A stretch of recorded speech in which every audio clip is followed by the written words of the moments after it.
Hi guys, Athena's here, and today we are going to make witch hazel. We're going to make it straight from the plant, which we are going to be using the bark in particular of the witch hazel plant. If you live up north where it is cold, this grows wild. You can go wildcraft it. It has these yellow, spindly, spider-looking flowers. They're actually quite pretty, usually late summer into the fall, and I've even seen them bloom in early winter in colder areas. So you can definitely harvest some of that bark, cut off a branch of it out in the wild, and chop it up and make your own witch hazel. We're gonna do a method today that's gonna make witch hazel like you're used to buying it. This clear, distilled kind of witch hazel. You can do a decoction out of this and just, boil your product in water for about 20 minutes and use it as a wound healer. It's great postpartum, hemorrhoids. It's great for breakouts on the skin. It's really a great skin tonic altogether. And it's a great atomizer to put together sprays, perfumes, colognes. So to be able to make your own witch hazel from a plant that grows wild maybe in your area, it's kind of special because you can make as much or as little as you want. And today we're going to do a distilled method. The decoction method, it would be a yellowish tea looking formula, still very good. You can use it in all of those preparations, but I do know that you guys are used to witch hazel should look like a clean, almost alcohol formula. And I'm going to show you how to do that at home. So in a pot of water, and make sure you have a tall enough pot for this, depending on how much witch hazel you're going to use. I had about 2 cups of witch hazel bark, chopped up fine. And there you can see it, okay? So about 2 cups of that. And then I had about 1.5 quarts of filtered water. And we're gonna boil this for 10 minutes with the lid on. So we're gonna go ahead and boil it.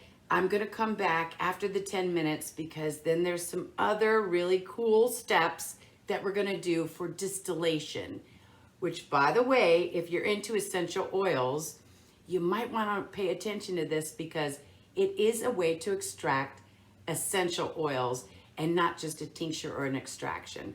Something that's much finer, purer, like the essential oils that you might be using at home today. So I'm gonna catch you back here in 10 minutes. Okay, so we did our initial boil for 10 minutes and then let everything cool off because you're gonna be handling it a little bit and you don't wanna burn yourself. Now you're going to need a bowl to collect the material in here, and this will be your liquid from the boiling that's going to happen, and you're going to need it up out of the water. So I just take a ramekin. Anything you use needs to be heat resistant. It needs to go through some boiling, and particularly for 45 minutes of simmering. I would say we're going to simmer this. So I'm using a ramekin.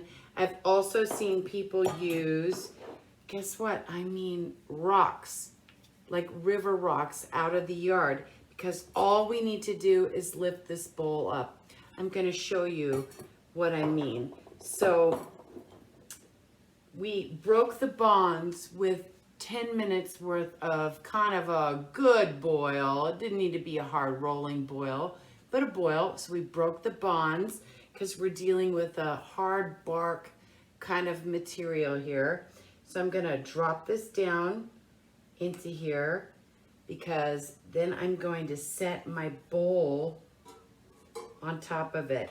And you see where my bowl is kind of sitting here out of where the liquid is. It's sitting up at the top. The other thing I'm going to do is add 1/4 cup of vodka into this. So 1/4 cup of vodka, went down into this mixture, that the bonds are kind of broken up a little bit.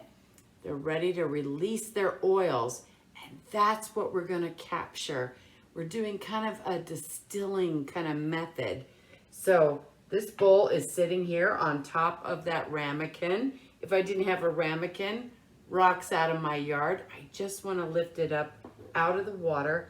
And the other thing that is important is our lid is going to go this way, concave, because all the oils are going to collect on this side of the lid and drip down into this bowl, and you are going to have pure witch hazel at the end of it. So that's how this works. So now put that down in there, right? So we have our bowl sitting up out of the liquid.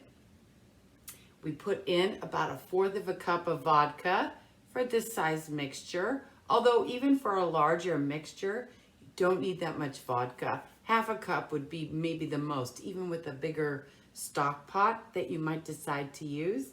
And now I'm gonna go ahead and we're gonna simmer this for 45 minutes. And in 45 minutes, these oils are gonna collect on the underside of that lid. They won't escape out because we turned it over, and they're gonna drip into this bowl. And at the end, you will see we're gonna have a clear formula. So I'm gonna catch you back here in 45. Okay. Hi, here we are 45 minutes later. And so just so you can see, okay, this is cooled off, and I do recommend, like, let everything cool off. So the back of this lid collected all, you can see how wet that is. That collected all of the oils that we needed off of this plant. And now I'm gonna reach in here. Ooh, this is still warm.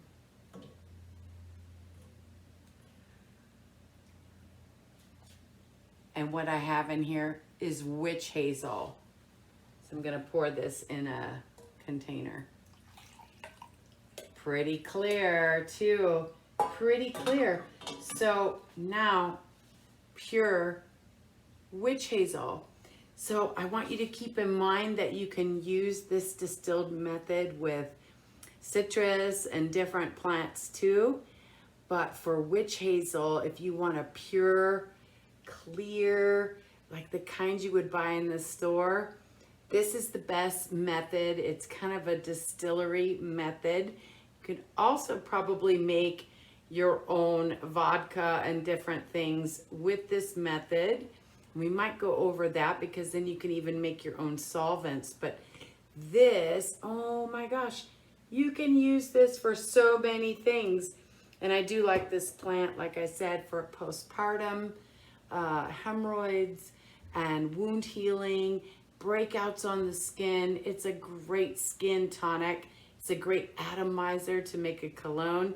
And so you guys up north that can just harvest this out in the wilderness around fall, end of fall. So when you really kind of see those flowers come out, go ahead and cut off some branches, take that bark and do this formula.